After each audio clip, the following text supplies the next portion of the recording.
In this 10-minute takeaway, I'm going to help you uncover the deep mysteries of customer emotions using empathy mapping. I'm going to introduce you to the Empathy Map tool and some secrets that are going to help you move onward and upward faster. So why do we want to focus on emotions? Really, emotions are a natural part of our existence. They actually cause us to climb mountains, spend time with family and friends, and do thousands of things. So without emotions, really, what's the point? Emotions give us meaning, color, and texture to our lives, taking us from elation to sorrow, excitement to resentment, satisfaction to need. And if you stop and think about your own decisions in regards to the companies that you choose to do business with, that you refuse to do business with, and for the companies that you refer and that are important to you, emotions are totally wrapped up in those decisions. Now, the unfortunate reality for many companies, even though emotions are the number one thing that contributes to customer loyalty, is that they're not very skilled at it. And in many instances, companies refuse to accept the need to understand and use emotions in making customer-centric decisions. But hey, stop. Isn't customer experiences all about emotions? So isn't ignoring them and not building our skills in them really dumb? Hi, I'm Jim Rimbach, and I'm one of the CX experts for the CXPA, and I want to thank you for joining me on this empathy mapping 10-minute takeaway. And this 10-minute takeaway is best suited for folks that are in the intermediate and advanced stages of their customer experience journey. So let's make this a little bit more tangible in regards to emotions and the power and the impact that they can have even on your own career. And when you look at your overall job performance, the most important component in that performance is actually emotional intelligence. And when you break down the salaries of folks that are higher in emotional intelligence, they make more money. And the same thing applies for organizations. Becoming more emotionally intelligent will be a competitive differentiator for you and your organization. So when it comes to being able to ascertain, evaluate, and understand emotions, you may say, it's pretty simple. Customers, they're all crazy. They're totally unpredictable, and we don't know what they're going to do at any given point in time. But that would be a false assumption. My good friend Warren is a behavioral strategist, and during an interview on the Fast Leader Show with me, Warren shared that if you start looking at the patterns associated with behavior as humans, the more that we know, the more predictable they are. So the same thing is going to apply when we think about our customer emotions and our customer behavior. Often I get asked the question, what is the difference between journey mapping and empathy mapping?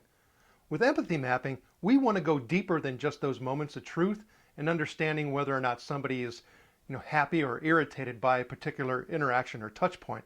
We want to actually understand what is required in order to build relationships and develop products that customers are absolutely going to buy. And we want to evoke and influence the right emotions so that we are referred and we build our loyalty. So when you think about empathy mapping, it could actually be used in conjunction with journey mapping for that 1 + 1 = 3 synergy, or it could be used as a standalone solution for building your customer-centric culture by raising your organizational emotional intelligence. In addition to sharing empathy mapping with you, I'm also going to share a big secret. Shh, wait, I'll save it for you in a moment. All right, so when you are conducting your empathy mapping workshop, it's best to work in groups of 6 to 10 people and mix those folks up so that you don't have folks that are from the exact same group or their friends to be part of a particular small group. And then have those small groups participate with the entire workshop team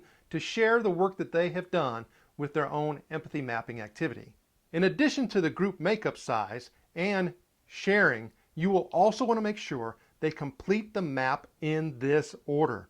Why? Because we know it works. We've actually found that this particular order is best for creative thinking and action planning. When you're working in a workshop scenario, you could work on a couple different problem statements, or you could have the group work on just one problem statement. And that's going to be the first thing they focus on. We refer to it as starting with the end in mind. And the next thing we want to focus on is the positive or the opportunity that exists for our customers as well as us. So looking at the gain, what does the customer gain? What do they want to do? What do they need to do? And what obstacles do they need to overcome? And this isn't a situation of reference to doing business with us or using our particular products. We're trying to focus in on them as individuals. And also, if we look at it as an opportunity, what is the pain that the customer is going through? What do they fear? What are their frustrations?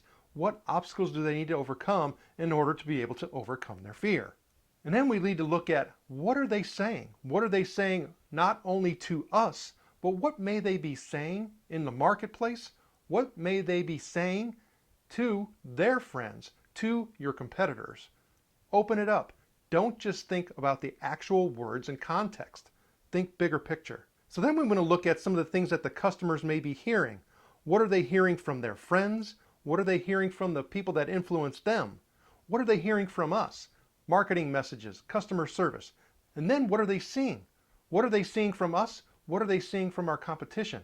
What is the face that we're putting forth? We do know, when you look at MRI scanning, that when people think about particular brands, they're actually accessing their visual cortex.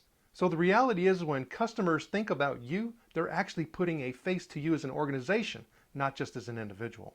And then we want to start looking into what is it that they're thinking and feeling, and how all these things contribute to what do they value and what are they perceiving. Because those perceptions are what's going to influence or evoke the emotions that are going to cause them to continue to do business with us, refer us, or just have us be totally neutral in their mind.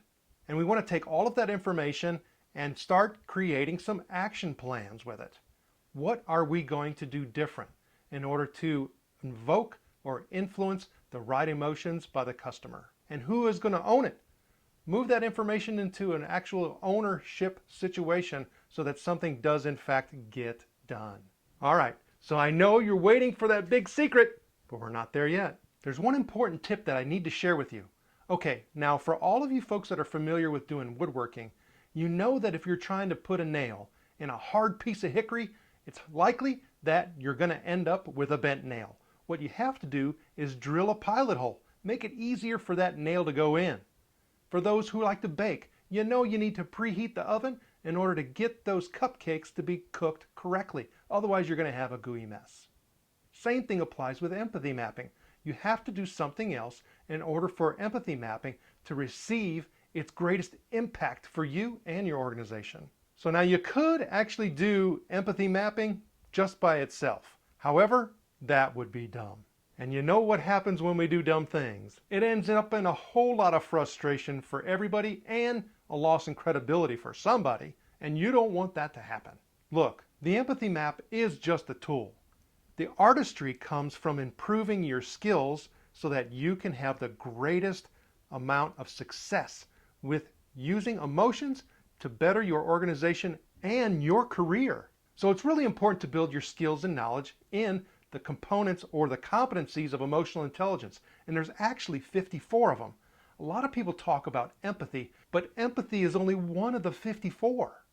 And if your skills or your empathy mapping leader is limited in their skill and understanding of emotional intelligence, well, then we don't have to guess what the quality of the work effort will be. Now, we can spend a whole lot of time going over the 54 competencies, but we only have 10 minutes. So the best thing to do is to go to beyondmorale.com/EQ and get the entire list. It's in a PDF file. All you got to do is go to that address, click to get the PDF file, and you don't even have to register for it. It's time for me to reveal one of the most important secrets in the empathy mapping activity that I have found. You need to create emotional distance with your workshop participants. Say, what? I know that's what you're probably saying. Stop and think about this. In order for us to be able to describe the beauty and splendor of what we see and the creativity of it, we have to be able to have our head up. If my head's down looking at the pond, I am only going to see what? My reflection. So if we think about this in context of what your employees, those workshop participants, see in regards to the customer's emotions, the one thing that we want to prevent from occurring is them saying, well, this is what I would want. We don't want that to happen. So we actually have to create that emotional distance between them and the customer. And when you're so close to the customer, and when you're part of an organization, inside the organization, it's hard to separate yourself from the customer's emotion because it seems like they become part of your own. So we need to have a situation where people realize the difference between their own emotions and those that could be of the customer. Because if we don't create that separation, we're going to have a situation where that workshop is going to be very unproductive, very short, and nobody's going to want to participate in any other type of emotional intelligence activities. And we don't want that to occur. So we actually want to increase their abstract thinking in regards to the customer's emotions, because psychological distance actually increases creativity. So one of the activities that we've been able to utilize in order to create that distance is one where employees or participants in the workshop get the opportunity to actually be open and share how they need to be treated. And then what that does, that helps us accomplish two things. One, it helps them become more aware of their own feelings as well as the people who are in the workshop. And it also helps to create that distance that we're going for. So think about this as warming up their brain muscle before they do their empathy map. This particular activity or warm-up is critically important before you start the empathy mapping activity. I do hope that you can leverage this framework in your organization so that you can use emotions to help you move onward and upward faster. And if I can assist you any further, please feel free to reach out to me anytime.